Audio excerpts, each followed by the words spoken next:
It's raining. It might stop, might not. It's usually one of those things, you never know.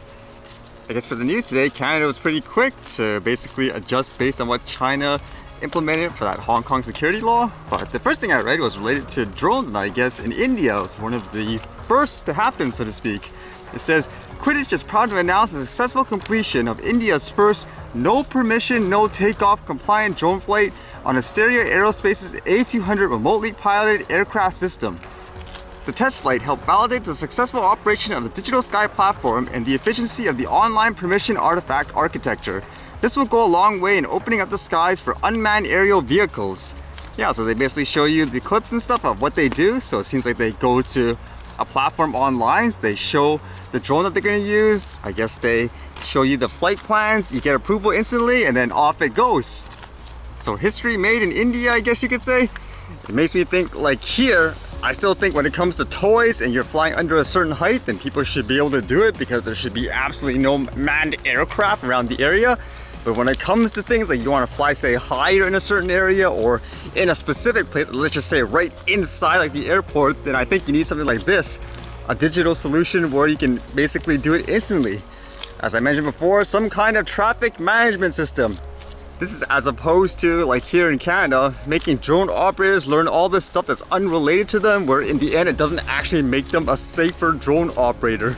Case in point, just look at the RCMP, right? How they just crashed into the helicopter.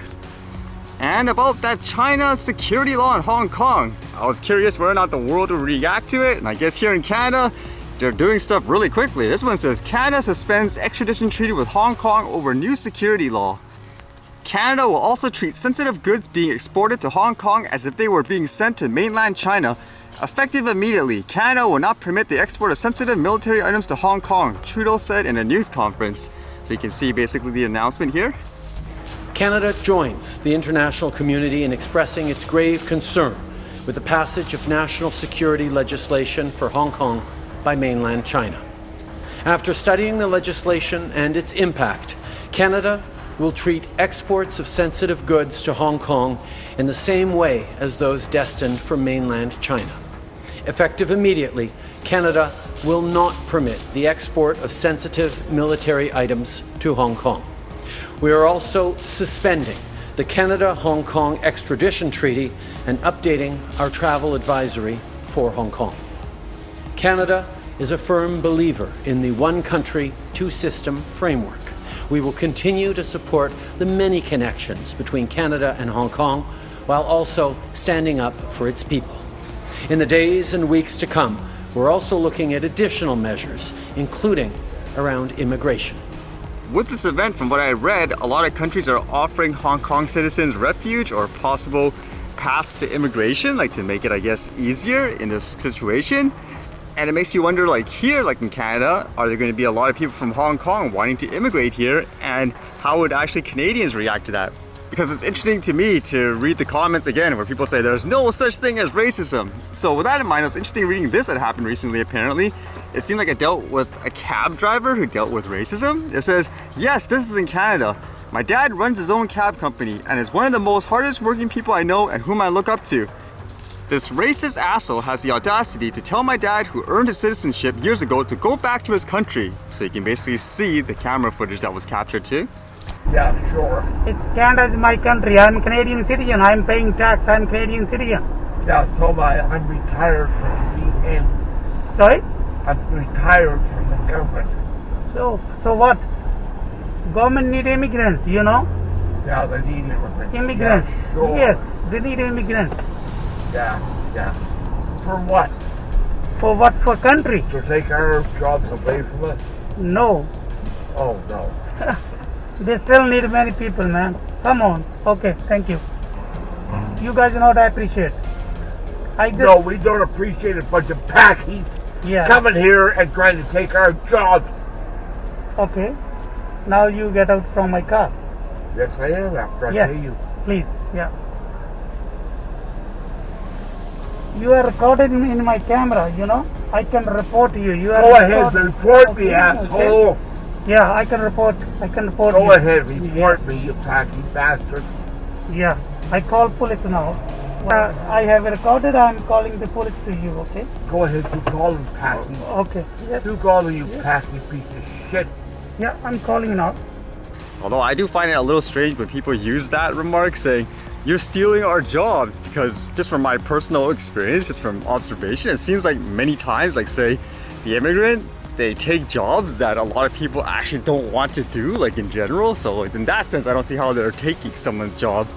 Really stereotypical example, it would be like, okay, there's a job where you're gonna have to take like a bump or something like that because it's gonna get like physical. So the person's like, I don't want to do that, I'm too high class. I'm being really stereotypical. So a person like me is like, okay, well, I guess I'll do it. So eventually you'll get the jobs in that way because you are the person who's willing to get down and dirty, so to speak. I know my mom told me one of her first types of jobs here was she did strawberry picking in fields. So you can imagine, like there, not everyone actually wants to do stuff like that usually, so you take what you can. But overall, again, it'll be interesting to see how this plays out, I guess, globally.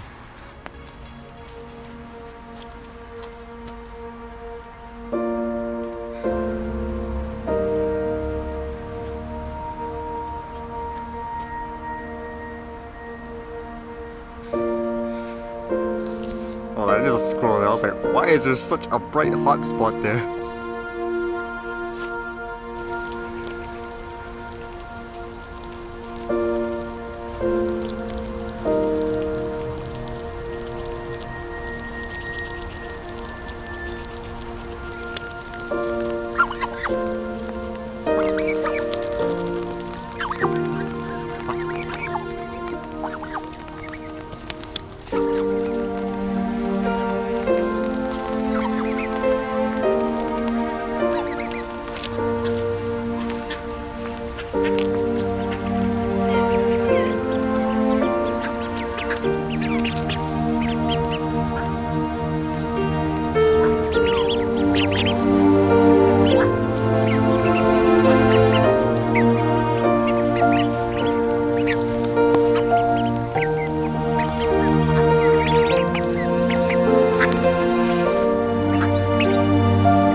I guess we're going on a trip.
Alright, guess no flying today with the rain. Huh, I guess it's time for the archive.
Alright, see you guys later.